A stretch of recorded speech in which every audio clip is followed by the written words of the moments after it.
Miss Miranda, base sa testimonya mo, isa ka sa pinakamatinding supporter ni Fina sa paghahanap niya sa kanyang anak. Naging magkaibigan pa nga kayo. But here you are, testifying against her. What made you change your mind?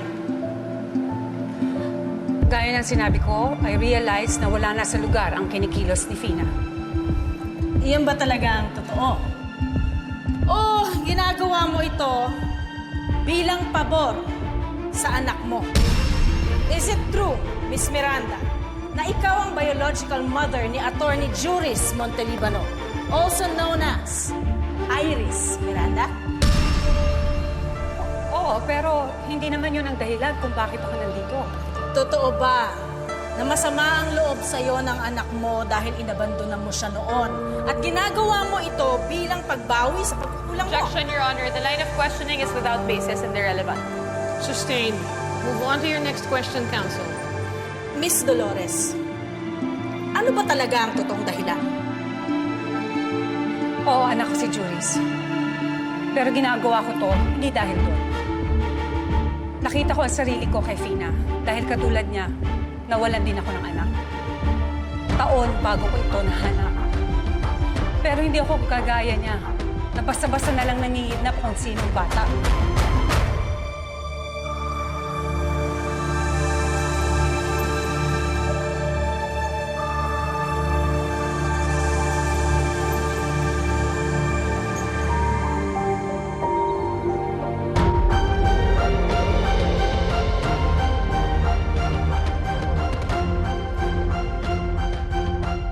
Hindi ka pa ba kontento?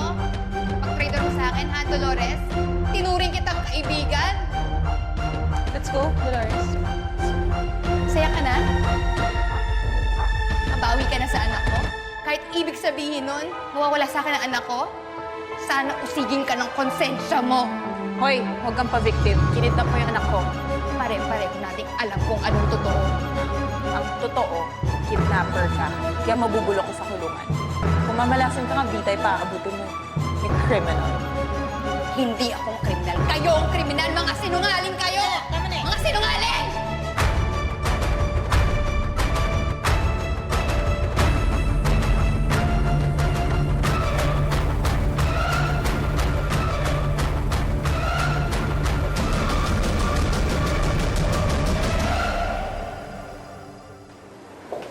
Excuse me.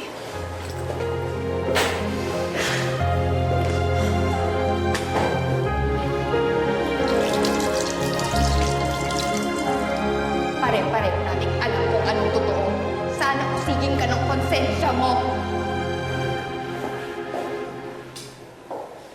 Huwag ka magpa-apekto kay Fina. She's purposely making you feel bad. Tama lang naman yung ginawa mo. Juris, pinahamak ko siya. She deserves it. Pinahamak niya yung anak ko. If we didn't get to my daughter in time, hindi natin malalaman kung ano pwede mangyari sa kanya. Tinulungan mo ko. And malaking bagay sa akin yun. Maraming salamat.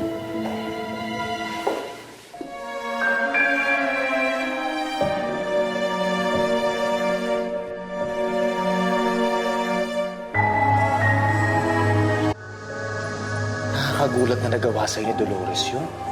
Sobrang sakit ng ginawa niya sa akin, Arman. Pinagkatiwalaan ko siya. Alam niya kung anong hirap ang tinatas ko. Mahanap ko lang si Joy. Alam niya na hindi ako masamang tao. Pero pinahamak niya ako ng paulit-ulit. Malaking advantage sa prosecution team ang ginawang testimonya ni Dolores. Pero mabutit na sabi mo sa akin na siya ang ina ni Juris. Conflict of interest yun. And I think the judge should take that into consideration. Anong ibig niyo sabihin? Pwedeng baliwalain ng judge yung testimonya ni Dolores? That is what I hope we were able to accomplish. Maraming salamat, attorney, sa lahat ng tulong mo. Fina, nagsisimula pa lang ang laban. Sa susunod na hearing natin, ilalatag na natin ang depensa natin na hindi ikaw kidnapper dahil ikaw ang tunay na ina ni Leyna. Sana mapagbigyan ng korte yung request natin na DNA test. May lakas na ebidensya yun. At sasabi ako ng totoo.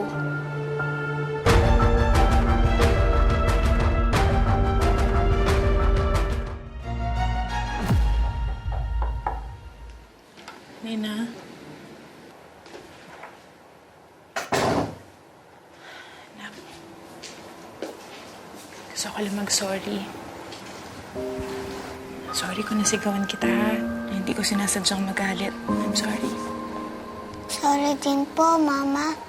Kasi po, naaawa ko kay Aling Fina. Okay lang naman maawa, nak. Pero sa mga taong totoong nakakaawa, she kidnapped you. She's a bad person. Hindi ka dapat maawa kay Fina. Dapat nga sa akin ka maawa eh. Hindi mo alam kung gaano ako nag-alala para sa'yo. Akala ko kasi hindi ka na makakabalik eh. Kung hindi ka nakabalik, Lena, hindi ko alam kung ano mangyayari sa akin. Ikamamatay ko.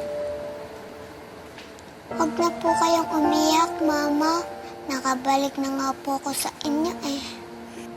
Lena, sa mundo, meron mga masasamang tao na nagpapanggap na mabait. Kaya you can't trust anybody. Lalong-lalo na si Fina. Naiintindihan mo ba ako? Opo, Mama. Okay. Sorry.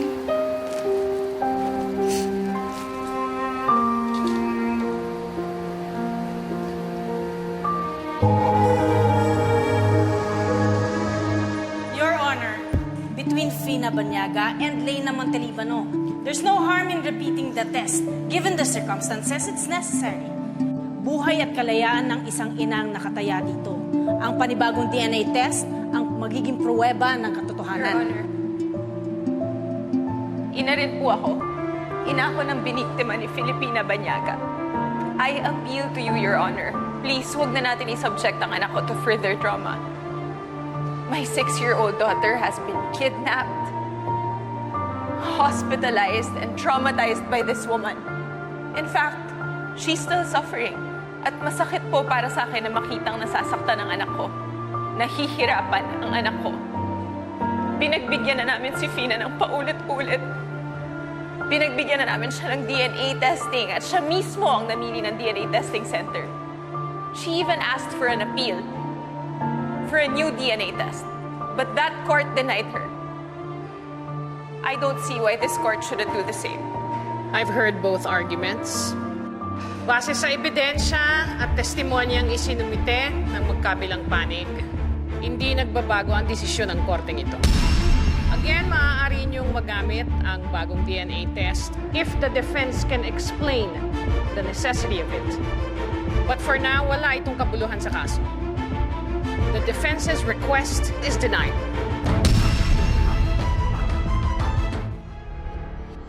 Na-brief ko na yung mga witnesses na pwedeng tumistigo para sa atin. Si Armand, si Agent Yandro at si Zoila. Attorney si Mario ho. Nahanap na po ba siya? Malaking tulong sa kaso ko kung mapapag-witness natin siya. Pinapahanap ko pa rin yung Mariong sinasabi mo. Pero kung yung NBI nahihirapan na makita siya, baka malabo na rin natin mahanap siya eh. Kung ang mga Montelibano ang nasa likod para lukuhin ako ni Mario, malamang pinagtagulan nila yung taong yun.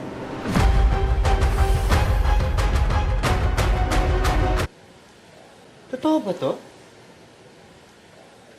May kidnapping case na dati si Fina sa Baguio? Galing no, kapani-paniwala. Iisipin mo totoo talaga. So this is fake news? Juris, don't tell me ikaw nagpakalat niya.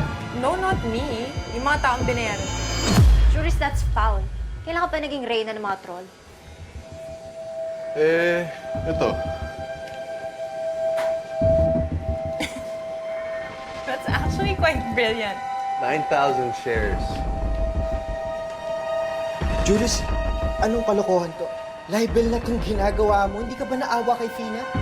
On trial pa lang sa korte, sinisintensya mo na siya on social media. Look, judges are people too. So they get swayed by public opinion. Ang ginagawa ko lang naman, sinisigurado ko lang na mapapanalo ko yung kaso.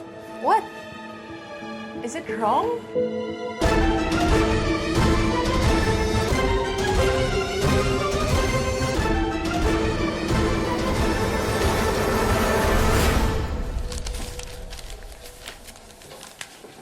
Nay!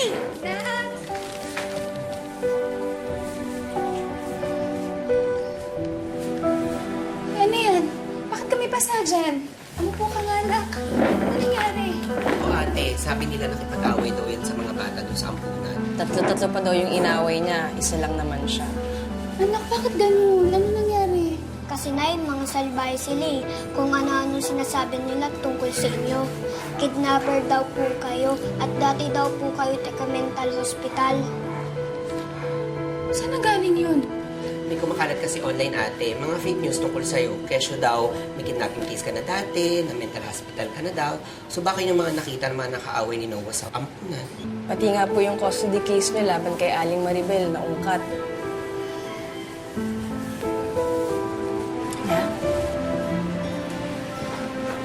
Kilala mo ang nanay, hindi ba? Alam mo, hindi totoo yung mga yon. Opo, Nay. Hindi naman po ako naniniwala sa kanila eh. Basta na kung anong maririnig mo, papasok dito, lalabas lang dito, ha? Huwag mo silang papatulan. Huwag kang makikipag-away, masama yun. Opo, Nay.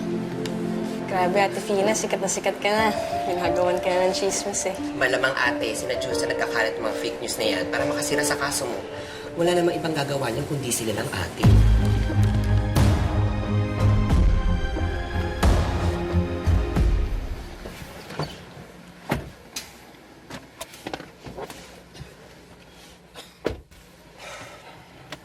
Juris, I'm worried about you. Don't you think masyado mong nai-enjoy to? Ang alin? Ang pag-iipit kay Fina? I mean, I would understand if she was still a threat. Pero nakakulong na yung tao. Until she's convicted, Ray, she's a threat to us. Why don't... Bitawan mo na lang kaya yung kaso. It's not good for you, mentally and emotionally. What are you talking about? Juris, sino mo I'm talking about? Baka mas mabuti kung mag-focus ko na lang kay Lena. Umalis na kayo, papunta ka Amerika. No. Sinabi ko sa'yo kung bakit kailangan ako mismo yung humawak ng kaso. I'm protecting her family. Look, everything's fine. Alam ko ginagawa ko, just trust me.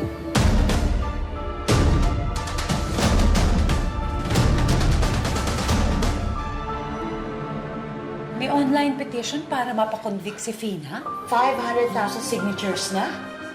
Wow! Ilan dyan ang totoo at ilan dyan ang mga trolls na binayaran ni na juries? Paano mo naman nasabi na si Juris ang may gawa niyan? For all you know, marami nakikisimpat siya sa mga Montelibano. Dolores, I'm sorry ha, pero naaawa lang talaga ako kay Fina.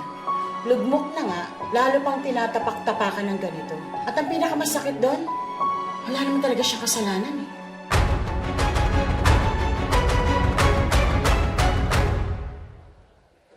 Fina, may bisita ka.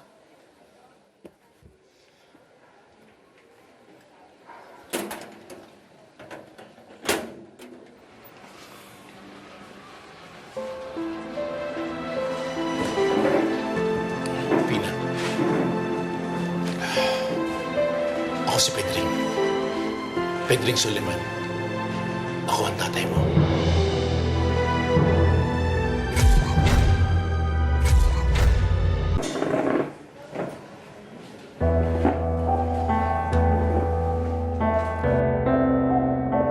Kilala ko kung sino kayo. Nagpunta ako sa bahay ninyo dati. Nag-usap pa tayo. Patawarin mo ako. Hindi kita naharap noon. Komplikado kasi yung sitwasyon ko eh. Sabi nga ni nanay, may asawa at mga anak kayo. Nabalitaan ko yung tungkol sa nanay mo. Nakikiramay ako. Anong ginagawa niyo dito? Nalaman ko sa balita yung nangyari sa'yo. Pagkatapos ng 30 taon, ngayon mo lang akong naisip kamustahin. Salamat sa malasakit. Makakaalis ako. Fina, sandali lang. Hindi kita masisisi kung masama ang loob mo sa akin. Marami akong pagkukulang sa'yo. Patawad, anak. Alam ko nag-iisa ka na lang sa buhay ngayon. At ako na lang ang pamilya mo. Kaya nga nandito ako eh. Kung ano may tutulong ko sa'yo. Sabihin mo lang. May matutulong ka sa akin. Yung anak ko, si Noah, habang nakakulong ako, at wala kaming ibang kamag-anak, nasa DSWD siya.